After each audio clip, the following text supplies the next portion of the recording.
আসসালামু আলাইকুম ওয়া রাহমাতুল্লাহি ওয়া বারাকাতুহু।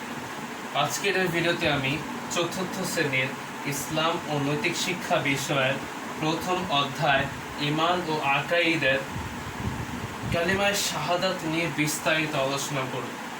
প্রথমে আসি কালিমায়ে শাহাদাতের পরিচয় নিয়ে। কালিমায়ে শাহাদাত আরবি শব্দ, এর অর্থ হচ্ছে সাক্ষ্য প্রদানের বাক্য। কালিমা অর্থ বাক্য এবং শাহাদাত অর্থ হচ্ছে সাক্ষ্য প্রদান। সুতরাং কালিমায়ে শাহাদাত অর্থ সাক্ষ্য প্রদানের বাক্য। এখন কালিমায়ে শাহাদাত হচ্ছে এইটা হচ্ছে কালিমায়ে শাহাদাত। সম্পূর্ণ বাক্যটা হচ্ছে আশহাদু আল্লা ইলাহা ইল্লাল্লাহু ওয়াহদাহু লা শারীকা লাহু ওয়া আশহাদু আন্না মুহাম্মাদান আবদুহু ওয়া রাসূলুহু। এখানে কিন্তু দুইটা বিষয়কে উল্লেখ করা হয়েছে। একটা আছে, এটা হচ্ছে তার প্রথম অংশ, এটা হচ্ছে তার দ্বিতীয় অংশ।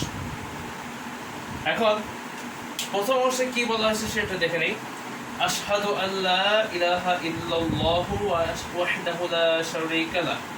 এখানে আল্লাহ তাআলার প্রতি সাক্ষ্য প্রদান করা এবং তার সত্তার প্রতি সাক্ষ্য প্রদান করা হচ্ছে এই বাক্যের মাধ্যমে। এই প্রথম, এটা হচ্ছে প্রথম অংশ, এটা হচ্ছে তৃতীয় অংশ। এখন এই প্রথম অংশে কি বলা হয়েছে? আশহাদু অর্থ হচ্ছে আমি সাক্ষ্য দিলাম, আল্লাহ ইলাহা কোনো মাবুদ নেই, ইল্লাল্লাহু আল্লাহ ছাড়া, ওয়াহদাহু লা শারীকা লাহু তিনি এক ও অদ্বিতীয় এবং তার কোনো শরীক নেই।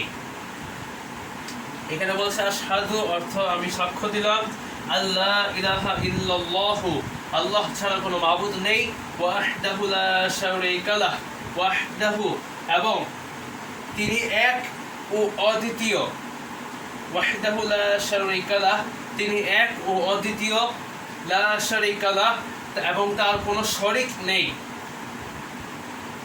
এটা হচ্ছে প্রথম অংশের অর্থ। এরপর আছে দ্বিতীয় অংশ। দ্বিতীয় অংশ হচ্ছে ওয়াশহাদু আন্না মুহাম্মাদান আবদুহু ওয়া রাসূলুহু।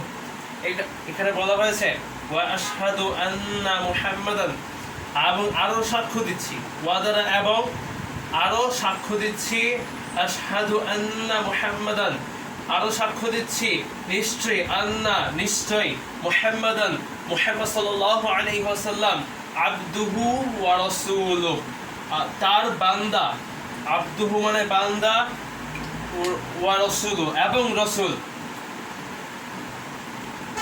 হয়েছে। এখন ওয়াশহাদু আন্না মুহাম্মাদান আবদুহু ওয়া রাসূলুহু এইখানে বলছি, এখানে ওয়া দ্বারা এবং বোঝানো হচ্ছে, ওয়া দ্বারা এবং আশহাদু আন্না মুহাম্মাদান আরো সাক্ষ্য দিচ্ছি, আন্না নিশ্চয়, মুহাম্মাদান মুহাম্মদ সাল্লাল্লাহু আলাইহি ওয়াসাল্লাম, আবদুহু ওয়া রাসূলুহু তার বান্দা, আবদুহু ওয়া রাসূলুহু তার রাসূল। এটা হচ্ছে কালেমায়ে শাহাদাতের দ্বিতীয় অংশ। এখন এটা হচ্ছে তার অর্থ। মোট অর্থগুলো হচ্ছে আমি সাক্ষ্য দিচ্ছি যে আল্লাহ ছাড়া কোনো মাবুদ নেই, তিনি এক ও অদ্বিতীয়, তার কোনো শরীক নেই, এবং আমি আরো সাক্ষ্য দিচ্ছি যে হযরত মুহাম্মদ সাল্লাল্লাহু আলাইহি ওয়াসাল্লাম তার বান্দা ও রাসূল। এইখানে কিন্তু এই বাক্যের মাধ্যমে আমরা আল্লাহ তাআলার সত্তা এবং রিসালাতের প্রতি বিশ্বাস স্থাপন করে তাদের প্রতি সাক্ষ্য প্রদান করেছি। কেউ যদি ইসলামে প্রবেশ করতে চায় তাহলে এই কালেমায়ে শাহাদাত পাঠ করার মাধ্যমে সে ইসলামে প্রবেশ করতে পারবে, অথবা কালেমাতুত তাইয়্যিবা পাঠ করে ইসলামে প্রবেশ করতে হবে। এবং এই সমস্ত বাক্যে যে কথাগুলো বলা হয়েছে সেগুলোকে পরিপূর্ণরূপে বিশ্বাস করতে হবে, অন্যথায় কেউ ইসলামে প্রবেশ করতে পারবে না। এটা হচ্ছে কালেমায়ে শাহাদাতের তাৎপর্য। কালেমায়ে শাহাদাতের মাধ্যমে যে কেউ ইসলামের প্রতি সাক্ষ্য প্রদানের মাধ্যমে ইসলামে প্রবেশ করতে পারবে, অন্যথায় কেউ ইসলামে প্রবেশ করতে পারবে না। কালেমায়ে শাহাদাত ছাড়া আরেকটি আছে, সেটা হচ্ছে কালেমাতুত তাইয়্যিবা। ওইটির পরেও কোনো ব্যক্তি ইসলামে প্রবেশ করতে পারবে। এবং কালেমা শাহাদাত এবং কালেমাতুত তাইয়্যিবাতে যে সমস্ত কথাবার্তা বলা হয়েছে সেই সমস্ত কথাবার্তাকে মনে প্রাণে বিশ্বাস করতে হবে, অন্যথায় কেউ প্রকৃত মুমিন হতে পারবে না। আশা করি বিষয়টা বুঝতে পেরেছ। এই ছিল আজকের টপিকের বিস্তারিত আলোচনা। যদি ভিডিওটি ভালো লেগে থাকে অবশ্যই লাইক দিবেন, শেয়ার করবেন এবং আমার চ্যানেলে সাবস্ক্রাইব করবেন।